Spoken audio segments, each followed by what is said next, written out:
북한 안식일입니다. 선민이는 다음에 두 가지 지도를 좀 찾아놔서 바탕화면에도 놔주세요. 다산을 정복함.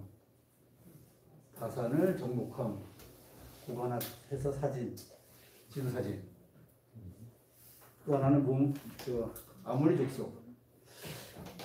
오늘 이제 39장 다산을 정복함인데, 우리 이스라엘 백성이 가나안에 가는 그 여정에 대한 그 과정에서 하나님께서 이스라엘 백성을 두 번씩이나 그 장소에 데리고 간 그런 사건에 대해서 우리가 오늘 한번 같이 생각을 하는 시간입니다.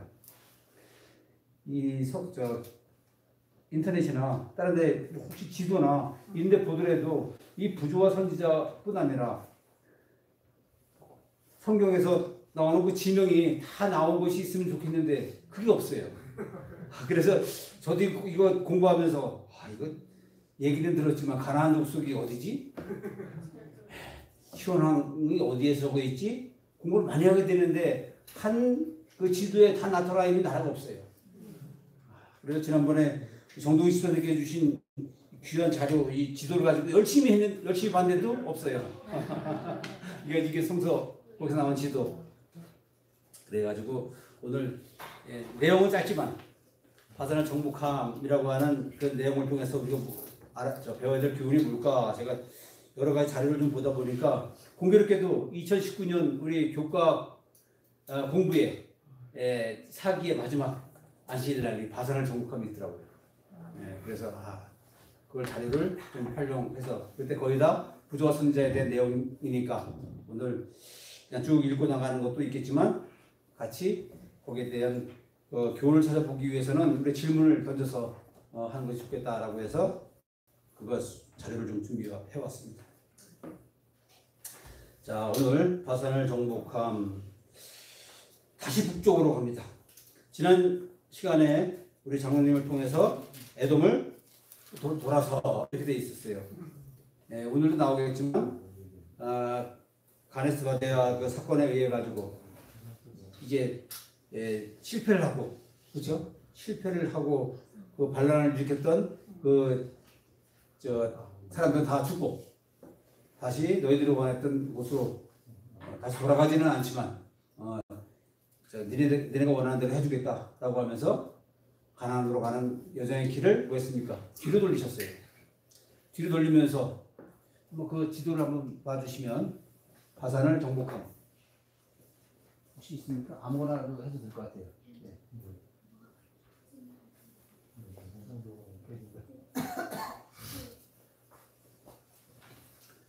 가나안 정복, 가나안에 거의 다 갔다가 가데스는 가나안 입구입니다. 거기 앞에 무슨 족속이 있습니까? 혹시? 거기도 아모리 족속이에요. 아모리라고 하는 거 오늘 제가 공부를 하다 보니까 아모리 족속이 얼마나 강한지 이 족속이 그 가나안 지역에 이 남부지방에 있다가 인구도 늘어나고 이 군사 북쪽까지 가가지고 아모리 족속이라고 하는 그 족속이 사는 그 나라를 형성하고 살았습니다. 그리고 두 군데에 가지고 있는 민족으로서 군사력이 막강하고 또 거기서 포악하기도 하고 오늘 여기서 나오기로는 가나안에 있는 그 아모리 족속의 죄악이 못했다고 이렇게 나옵니까? 아직은 여호와의 섭리에 의해 가지고 바로 우상 숭배하고 하는 그런 나라이기 때문에 바로 처부셔가지고 소멸시켰어야 되겠지만 하나님께서는 은혜를 베푸셔가지고 40년이라고 하는 그 세월을 더 뒀다고 이렇게 얘기합니다. 이것은 아브라함에게 이상을 주었을 때 내 자손, 내 후대가 몇 대 만에? 4대 만에 다시 그리고 40년 만에 다시 그리로 돌아가리라라고 하는 그 이상을 이미 받던 거예요. 그리고 하나하나 좀 보도록 하겠습니다. 이게 지금 에돔이 있고 사해적 에돔이 있고 저 밑에가 사해 왼쪽 밑에가 가데스 바네아 그 사건이 있는 것이고 지금 오늘 우리는 어디로 적어놨냐면은 모압이라고 하는 곳 올라가서 헤스본, 길랏, 바산이 저 위에 있죠. 바산이 있고 하나만 더 한번 봐주시겠습니까? 이번에는 그 뭐죠? 아모리 족속 그렇게만 찾아 나오더라고요. 아모리 족속.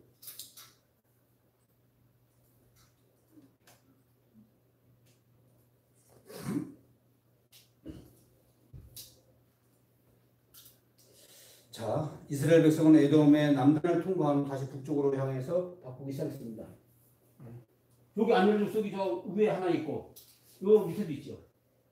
그죠?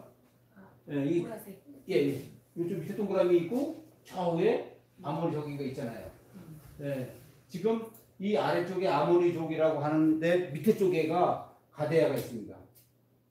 거기에서 쭉 예, 하나 바로 들어갈 수 있는데 바로 좀 약간 올려주세요. 아니요, 내려야 되는 겁니다. 네. 저 아모리족, 아말렉족이라고 하는 그 밑에 여기 밑에 보이네요. 가데스. 맨 밑에 그죠? 좀 보이죠? 가데스라고 하는 것.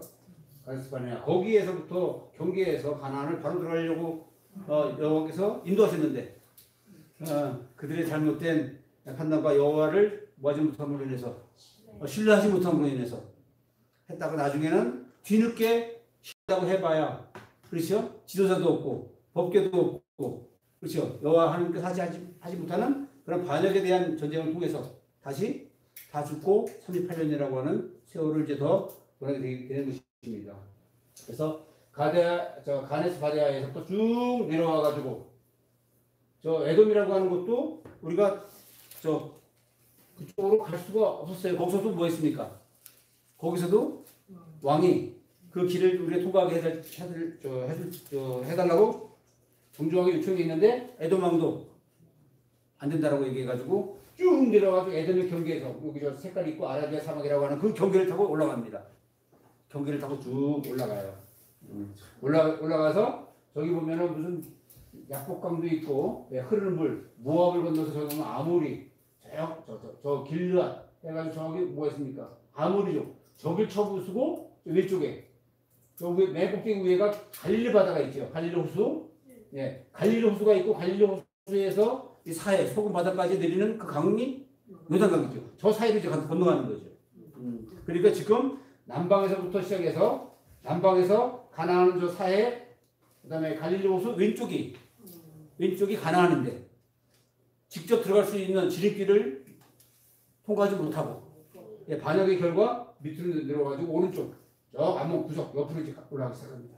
원망을 하기는 하는 되는데 이게 돌아서 큰 고생을 시키니까 원망을 글쎄 말입니다. 자, 이스라엘 백성은 더욱더 북쪽으로 진전해서 어느 나라까지 도달했는가? 지금 얘기하는 아모리족 있는 아모리. 예. 저렇게 올라가면서 싸움을 이스라엘 백성들에게 하나님께서 뭐 했습니까? 허락하셨습니까? 허락하지 않았습니다. 그러니까 누구에게 준 땅입니까? 저게 지금 모압이나 암몬의 이와 같은 것도 롯의 후손, 자손들의 후손들의 땅이기 때문에 그것을 주었기 때문에 그것을 뭐하지 말아라. 내가 너희들에게 기업을 주지 않았다. 이게 분명히 얘기했기 때문에 싸움을 하지 말고 변방으로 이렇게 인도를 하셨습니다. 거기까지는. 네. 그렇게 하고 싸움을 할 수 있는 곳 오늘 이제 한 유일한 곳이 두 군데지요. 두 군데입니다. 아모리인들을 정복하고 그 다음에 또 뭐합니까? 바산을 정복하는 두 가지 일들로 인해서 오늘 이제 그 내용을 좀 보도록 하겠습니다. 자, 요단강으로 가는 길에는 어느 족속이 거하고 있었으며 모세는 그들에게 어떤 기별을 보냈는가? 올라가는 길에 아주 강력한 군사력을 가지고 있고 포악한 그 나라를 가지고 있는 아모리 족속이 있었습니다. 그러면서 아모리 왕 시온에게 어떻게 허락했습니까? 우리가 너희 나라를 좀 통과할 테니 그렇다고 우리가 뭐 저거 하지도 않고 그냥 직진만 하고 그러지 통과만 할 테니 우리 좀 통과하게 해달라 정중하게 요청을 했습니다. 그랬더니 이 아모리 족속은 뭐를 좋아하는 족속이에요? 전투, 싸움, 계속해서 영역을 확장하고 전투를 좋아하는 그 족속이 그 얘기에 정중히 뭐했습니까? 요청을 했는데 단박에 거절을 해버렸습니다. 그러면서 그것을 끝난 것이 아니라 야, 지금 이스라엘 백성들이 이 길을 통과한다고 하니까 뭐해라. 무장을 해서 오는 즉시 다 뭐해라. 전투를 통해서 우리가 멸하자. 이런 식으로 해가지고 그들이 지역적으로 요새 이 이스라엘 저 민족 저 지도를 보면 제가 하나 늘 아쉬움이 저 지역을 못 가봤다고 하는 것인데 저 지역이 동고 서조형이에요. 저 사해 바다는 소금 바다라고 하는 저거는 해발 마이너스 300m 넘어요. 네, 낮아서 마이너스 300. 저기 우리가 해수면이 0이잖아요. 근데 저 사해는 거기에서 300m. 예, 그만큼 더 낮은 곳이에요. 근데 그 사해 옆에 조금 배쪽이니 여기 이렇게 보는 그 나라들은 그거하고 인접해 있는 나라들이니까 얼마나 낮아요. 낮은데 그쪽에서부터 쭉 중간에 올라가면은 좀 붉은색 볼지 모르지만 중간에는 상당히 경사가 진 높은 나라예요. 예, 높은 나라. 그러니까 어느 쪽에 바다와 비슷한 곳에 낮은 곳에 있다가 갑작스레 우리 저 태백산맥 강릉에서 이 평창으로 오려면은 올라와야죠. 예, 그런 식으로 돼 있어요. 그런 식으로 되어 왔다가 여기서는 평지 이렇게 돼 있다가 다시 저 지중해 쪽으로 가면 다시 이렇게 보여요. 낮아지는. 그런데 느보산에서 모세가 죽었잖아요. 예. 근데 그 꼭대기에서 보면은 이스라엘이 가고 있다 그랬죠. 바닥에. 예, 바닥에 잘 있다 보면. 그런데 엄청 지금은 요르단인데 거기가 예. 정말 높아요. 그리고 완전 사막 같은 빨간 흙이고 예. 나무도 하나도 없고 예. 마른 산이지만은 예. 그냥 녹기만 하지. 예. 나무가 별로 없고. 예, 산도 사막이죠. 산도 사막인데 이쪽에 가나안 땅에서 지금 보면은 지금 이쪽에서 지금 오고 있는 이스라엘 백성들이 다 보여요, 안 보여요? 다 보입니다. 예, 꼭대기, 지네들은 꼭대기 위에 좋은 지역에 이미 자리를 잡고 있으면서 지금 뭡니까 저기 지금 요단강 쪽으로 이렇게 와야 되는 낮은 쪽에서부터 이렇게 있으니까 지금 말씀하셨지만 위에서 다 보여요. 보이면서 산 같은 데로 올라가야 되기 때문에 거기 요새 곳곳에 전투를 해가지고 평지에 싸우다가 뭐 하면은 자기네가 지금 후퇴를 해요. 후퇴를 하면서 자기 있는 요새로 갑니다. 그러면 중간중간 뭐 해가지고 매복을 하고 있어가지고 군대가 다 뭐예요? 일부러 도망가는 겁니다. 평지에 싸우지 않고 일부러 우리는 약하다라고 하는 식으로 해가지고 예, 그쪽 유인해가지고 거기는 날카롭고 그런 바위 암석으로 되어 있다라고 얘기합니다. 곳곳에 숨어가지고 들어오는 이스라엘 백성들을 또는 적을 다 모할 수 있도록 물질릴 수 있도록 그런 식으로 다 요새를 만들었다고 얘기합니다. 군대에서 얘기하는 것은 방공호도 파고 그렇죠? 예, 그다음에 잘 숨어가지고 적이 잘 안 보이는 곳에 숨어가지고 적을 잘 모할 수 있도록 이 당시는 사실 뭐가 없어요. 그렇게 좋은 이 무기가 없기 때문에 던지는 것이 뭐예요? 돌멩이 굴려요. 밑에서 얼마나 쉽게 저갑니까? 위에서 돌멩이 갖다 밑에서 굴리니 올라오는 사람들 또 돌멩이에 의해서 다 제압당할 수밖에 없는 그런 식으로 전쟁을 치러할 수밖에 없습니다. 그러니까 지형적인 위치가 지형적인 조건이 전투에서 얼마나 중요한지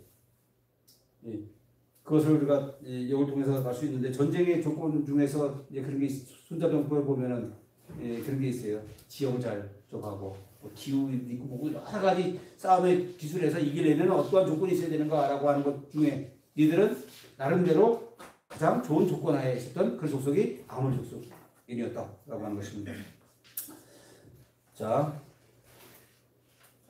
이스라엘 사람들이 통과를 갈망한 구조화서입니다. 433페이지에 이제 그 정도만 보시고요. 제가 몇 개 좀 읽을 테니까 좀 띄워주시면 감사하겠습니다. 433페이지, 434페이지 같이 있습니다. 이스라엘 사람들이 통과하기를 갈망한 요단강으로 가는 길은 직접 이 지역을 통하여 다했다. 모세는 우호적인 기도를 수도에 있는 아모리 왕 시돈에게 보내었다. 나를 내 땅으로 통과하게 하라. 내가 대로로만 행하고 좌로나 우로나 추치지 아니하리라. 너는 돈을 받고 양식을 팔아 나로 먹게 하고 돈을 받아 물을 주어 나로 마시게 하라. 나는 도로로 지나갑니다. 자, 어떻게 그때까지의 많은 그것이 있었는지도 좀 궁금하지만 그렇죠? 200만 대군을 지금 몇 년? 한 40여 년 간을 그렇게 하면서 그렇게 우리에게 양식을 팔아라, 뭘 하라라고 할 정도면은 이스라엘 출애굽할 때 그 성경에 나오잖아요. 얼마나 많은, 그렇죠? 얼마나 많은 것을 가지고 나왔다라고 하는 것, 축복이죠, 그죠? 그런 것들이 아마 뭐 금방 지나갔으면 필요 없겠지만 이러한 과정을 겪으면서라도 그와 같은 물자를 통해서 대가를 지불하면서 가나안으로 인도하시려고 하는 그 하나님의 섭리가 거기에도 있었다라고 하는 것을 좀 우리가 알 수 있습니다. 자, 그러나 이에 단호히 거절하는 회심이 왔다, 그렇게 얘기하고요. 백성들은 즉시 망할 것처럼 보였다. 이 소리만 듣더니 아무리 군대가 있고 지역으로 와도 너무 적은 것 같아가지고 백성들은 아무리 봐도 지금까지 전쟁을 취한 적이 없습니다. 이제 아무리 봐도 자기네는 안 될 것 같아요. 그러면서 그러나 모세는 이거 나옵니다. 그러나 모세는 자신의 시선을 구름 기둥에 고착시키고 하나님의 임재의 증거가 아직도 저희와 함께 하신다는 사상으로 백성들에게 격려하였다. 그와 동시에 모세는 전쟁을 위하여 인간의 힘으로 준비할 수 있는 일을 다 하도록 백성들에게 명하였다. 이게 참 중요한 것 같아요. 그렇죠? 이게 통상 하나님께서 뭐 이렇게 안 해도, 그렇죠? 하나님께서 다 그와 같은 것을 다 역사하시는 그 역사의 그 손길이 성경 가운데 많이 나타나는데, 모세는 하나님께서 하신다라고 하는 것도 하고 하나님께서 그 아모리 족속을 너희가 붙인다라고 얘기까지 했는데도 아무 준비 없이 그냥 기름기도에 가니까 전진한 것이 아니라 할 수 있는 만큼 철저하게 인간의 힘으로 준비할 수 있는 일을 다 하도록 백성들을 준비시켰대요.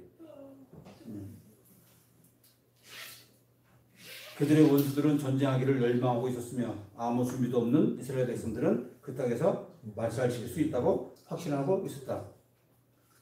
그러나 온 땅의 소유자이신 하나님께서는 이스라엘 지도자 모세에게 다음에 명령을 하더라 하셨다. 너희는 일어나 진행하여 아르논 골짜기를 건너라. 내가 헤스본 왕 아모리 사람 시온과 그 땅을 내 손에 붙였은즉 비로소 더불어 싸워서 그 땅을 얻으라. 오늘부터 내가 천하 만민으로 너를 무서워하며 너를 두려워하게 하리니 그들이 내 명성을 듣고 떨며 너로 인하여 근심하리라. 확신, 하나님께서 확신 있는 그 언약을 주셨습니다. 자, 아까도 얘기했지만 에돔에는 무력을 사용하지 말라고 하셨고 반면 아모리 족속에게는 전쟁을 통해서 그 땅을 얻도록 하셨는데, 왜 아모리와의 전쟁을 허락하신 것은 왜 그랬을까요? 아모리하고의 전쟁을 두 번씩이나 지금 대면하면서 전쟁을 허락하신 이유는 뭘까요?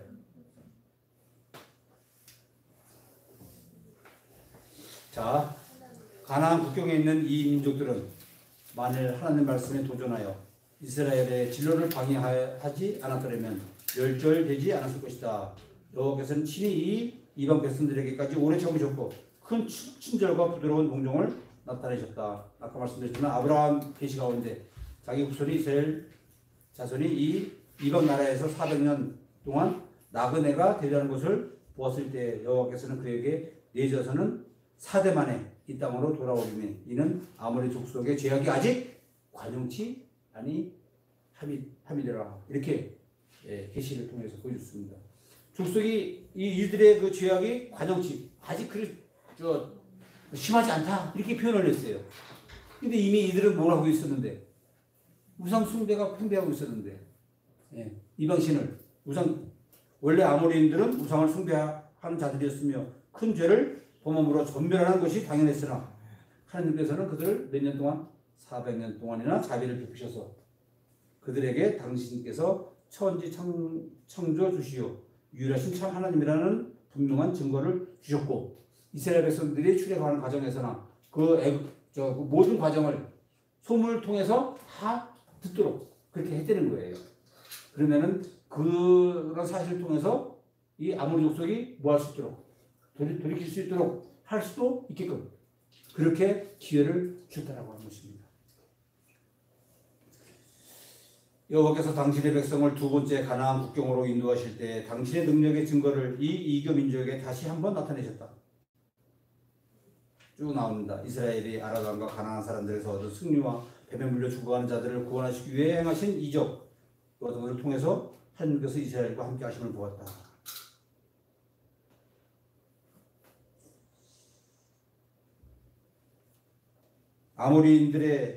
아모리인의 왕이 이 정중한 간청을 거절하고 도전적으로 전쟁을 위해 그의 군대를 소집했을 때 그들의 불의의 잔이 넘쳤으므로 하나님께서는 이제 그들을 전복시키기 위하여 당신의 능력을 행사하실 것이다. 그게 이제 막 그 얘기를 들었으면 여호와 하나님의 그 역사하심이 있었다라고 해가지고 그래, 응? 너희들의 그 귀를 너희들의 그 소문을 들었던 그 너희들의 신, 여호와 하나님의 그 소리를 들었으니까 가라고 이렇게 얘기했을 텐데 거기를 대항해가지고 전쟁을 일으켰다라고 하는 것은 이제 더 이상 하나님께서는 그 불의의 잔이 넘쳤기 때문에 그들을 전복시키기 위해서 능력을 행사하실 것이다 이렇게 얘기합니다.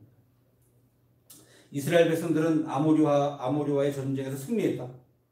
만일 그들의 약속과 명령을 의지했더라면 이 승리는 몇 년 전에 얻을 수 있었을까요? 이미 38년 전에. 그렇죠? 이미 38년 전에 아모리와의 전쟁에서 승리했던 것을 가데스 바네아에서 떠나 세레 시내를 건너기까지 38년 동안이라. 이건 신명기 2장 14절에 나옵니다. 이때에는 그 시대의 모든 군인들이 여호와께서 그들에게 맹세하신 대로 진중에서 다 멸절되었나니 여호와께서 손으로 그들을 치사 진중에서 멸하고 고로 필경은 다 멸절되었느니라. 38년이라고 하는 동안 38년 전에 이미 여호와의 명령에 의해 가지고 그렇죠? 그들의 약속과 명령을 유지했더라면 그 당시에도 뭘 적었습니까? 이 약속과 명령은 누구에게 해당되는 것입니까? 아모리 족속에게 해당되지 않았어요. 여기 보니까 아모리 족속은 그 당시에는 이 12정탐꾼에 의해 가지고 40일간 정탐하고 와서 보고를 했잖아요. 그 당시에 이 아모리 족속 그들은 뭐 하지 않았어요? 그를 포악하거나 그러지 않았습니다. 통과하고 쉽게 그들이 아모리의 가나안에 들어갈 수 있는 그런 여건이래요. 여건이 있는 거예요. 강해도 저거 하는데 그 당시에 군대도 별로 저거 안 하고 그들은 온순했다고 얘기합니다. 여기서 38년 40년 동안 국격을 저거 하면서 포악해지고 우상숭배를 하면서 이기 정신이 팽배했던 거예요. 그래서 쉽게 가나안을 들어갈 수 있었는데 누구의 반역으로 인해서 백성들의 반역에 의해서 못 들어간 겁니다. 그런데 지금은 막강한 군대가 돼 있어요. 아까 지도를 봤지만 그냥 하나 어떤 족속만 사는 것이 아니라 다른 나라까지 점령해가지고 살 정도의 그 막강한 군대 앞에서 이스라엘 백성들에게 올라가라. 그러니까 먼저 막강한 이미 40년 전에 그 자기 선조들이 이미 그때 전투했던 사람은 다 죽었다고 얘기했습니다. 다 장정들이죠. 전투할 수 있는 청년들이겠죠. 그런 사람들은 다 죽고 또 무장을 했다고 하더라도 그들의 소문, 막강한 그 군사를 가지고 있는 아모리 족속 앞에 섰을 때 그 12정탐꾼이 얘기를 했던 그들의 신체 구조나 그들의 그 땅이나 이와 같은 것들은 벌써 다 뭐하고 있었어요? 보고 있었어요. 거기 가서 접했을 때의 그 왕이 아모리 족속 왕이 나왔을 때 보면은 이 왕은 그 족속의 사람보다 더 훨씬 보였다고 해요. 컸다고 이렇게 얘기합니다. 왕은. 근데 여기서 보면은 두드러 선지자에도 보고 성경에 보면은 메뚜기 같았다고 얘기해요. 이스라엘 백성은 자기네 스스로 메뚜기 같다고. 게임이 안 된다고.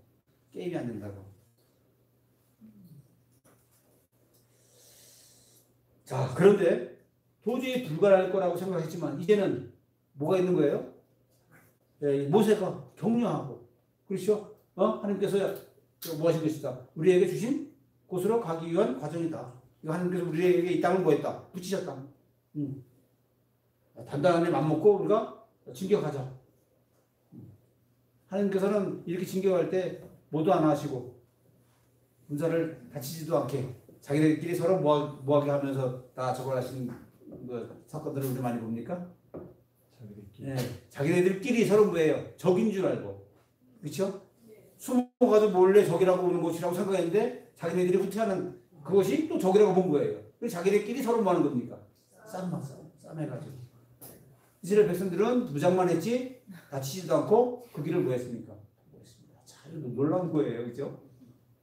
아무리 잘 훈련된 그런 백성이라고 하고 하더라도 그들이 서로 교란을 통해서 적인지 아무리인지 모르게 자기네 군대를 스스로 자기네들끼리 모여서 죽임으로 인해 가지고 패망하는 그러한 것들이 전투에서 많이 보여집니다. 이스라엘 백성들은 아르논강을 건너 적을 향해 진격했다.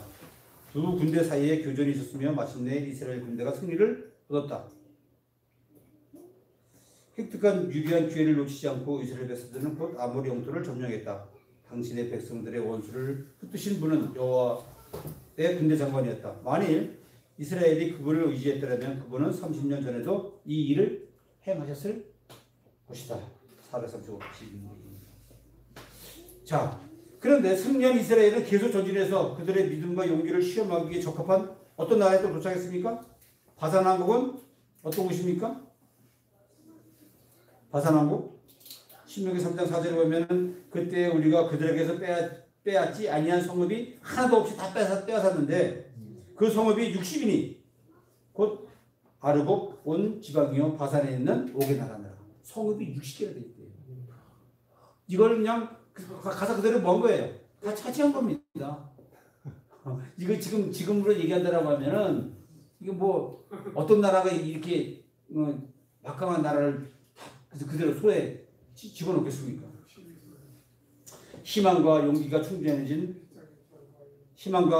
용기가 충전해진 이스라엘군은 쉬지 않고 전진하여 더욱더 북쪽으로 나아가 마침내 그들의 용기와 하나님에 대한 믿음을 시험하기에 적합한 나라에 도착하였다. 그들 앞에는 오늘까지 세계의 경이로 일컫는 왕국국 성읍이 60이며 높은 성벽이 둘러있고 문과 빗장이 있어 견고하며 그 외에 성벽 없는 고을이 심히 많았는데 보면 석조로 돌멩이로다가 뭐예요? 대도시가 형성되어 있고 뭐 웬만한 뭐 무기 갖고서는 도저히 그것을 뭐 할 수 없는 저거할 수 없는 그런 난공불락이라고 그렇게 얘기합니다. 그런 도시를 그냥 하나님의 역사하심에 의해 가지고 그대로 다 모였어요. 이스라엘 백성 수중에 다 들어왔습니다.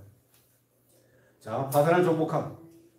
에드레이 도성은 이스라엘 군대를 물리치기 위해 바산 왕 옥이 선택한 전투지였는데 그 이유는 무엇인가? 아까 얘기했지만 바산 왕의 족속이 있지만 그 족속에 있는 그것이 에드레이 도성이다. 그 도성이 에드레이 도성이래요. 그래서 바산 왕의 옥이 선택한 전투지는 에드레이 도성인데 신명기 3장 1절 보면 우리가 돌이켜 바산으로 올라가매 바산 왕 옥이 그 모든 백성을 거느리고 나와서 우리를 대적하여 에드레이에서 싸우는지라 이렇게 나옵니다. 그러나 구름 기둥은 앞으로 이동하였고 그것을 지도에 따라 히브리 대군은 거인 왕이 그 군사로 더불어 그들의 접근을 기다리고 있는 에드레이로 진군하였다. 옥은 가장 그 나라의 왕입니다. 옥은 가장 지혜롭게 전투지를 선택해가지고 도성은 평야에서 도련이 솟은 고원의 가장자리 잡고 있었기 때문에 그 고원은 톱날 같은 화살함이 덮여 있었고 이곳은 협소하고 가파르고 험한 오르막길을 통해서만 접근할 수 있었다. 그의 군대가 패배할 경우에는 적군이 그들을 추격할 수 없는 그 암석의 황내에서 피난처를 찾을 수 있었다. 이런 식으로 만들어진 요새 왕이 나타나가지고 아까 말씀드렸지만 싸우게 하고 그쪽으로 유인해가지고 다 죽이는 그런 전략을 택했는데 그 전략에 자기네 군사들끼리 서로 싸우는 그런 꼴로 인해 가지고 전멸하는 그런 식의 여호와의 능력이 함께 하심을 우리는 볼 수 있습니다. 자, 마지막 가데스의 시험을 다시 치름. 이스라엘 백성들은 헤르본 왕 시온과 초롱성 바산 왕 옥을 정복하면서 38년 전 가데스 사건을 회상하였다. 그때 그들이 약속의 땅에 들어갈 수 없었던 이유는 무엇이라고 확신했는가? 38년 전에 자기 조상들이, 자기 선조들이 거기에서 들어가지 못하고, 그렇죠? 길앗산과 바산의 정복에서 많은 사람들은 약 40년 전에 가데스에서 이스라엘 백성들이 오랫동안 광야를 방황할 수밖에 없는 운명에 처하게 된 사건을 회상하였다. 그들은 약속의 땅에 관한 정보꾼들의 보고가 많은 점에서 옳았다는 사실을 알았다. 그리고 사실입니다. 그렇죠? 보고도 도성은 성벽으로 둘러싸여 있었고 매우 거대했다. 또 그곳에는 거인들이 살고 있었는데 그들에 비하면 히브리인은 난쟁이에 불과했다.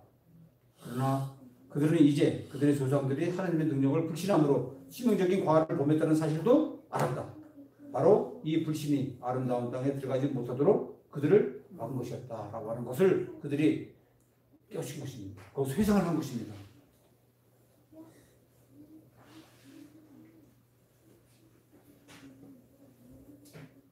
자, 옥과 시온과의 싸움에서 이스라엘 백성들은 그들의 조상들이 그처럼 현저하게 실패한 동일한 시련을 직면하게 되었는데, 그러나 지금의 시련은 처음에는 하나님께서 이스라엘 백성들에게 앞으로 전진하라고 명령하셨을 때보다 훨씬 더 어려웠다. 여호와의 이름으로 전진하라는 명령을 받았을 때 그들이 순종하지 않음으로 인하여 그들의 앞뒤에 놓인 어려움은 한층 더 컸다. 이와 같이 하나님께서는 아직도 당신의 백성들을 시험하신다. 만일 그들이 그 시험을 견디지 못하면 하나님께서는 저들을 다시 동일한 시점에 두고 그들은 두 번째 시험을 받게 하신다.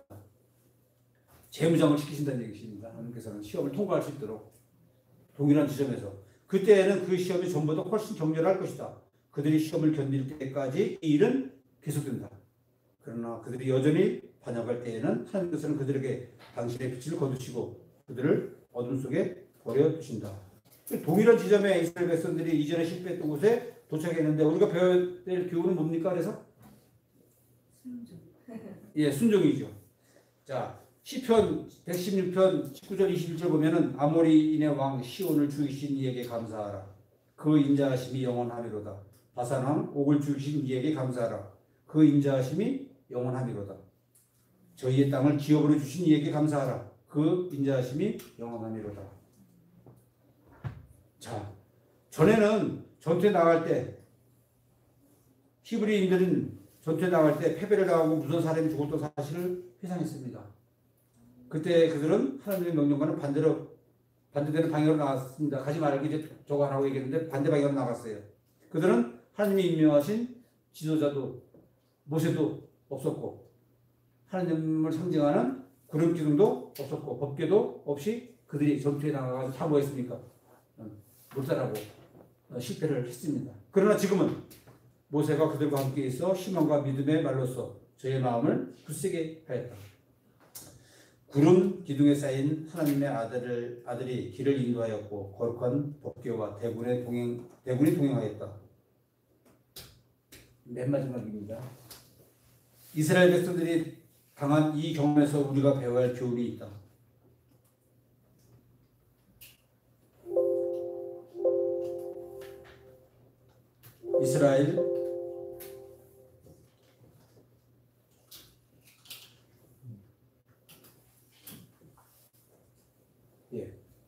이스라엘의 전능하신 하나님은 우리의 하나님이시다. 우리는 하나님을 신뢰하여야 하며 우리가 당신의 요구를 순종하면 하나님께서는 옛날 방식의 백성들에게 행하신 바와 같은 현저한 방법으로 우리를 위하여 일하실 것이다.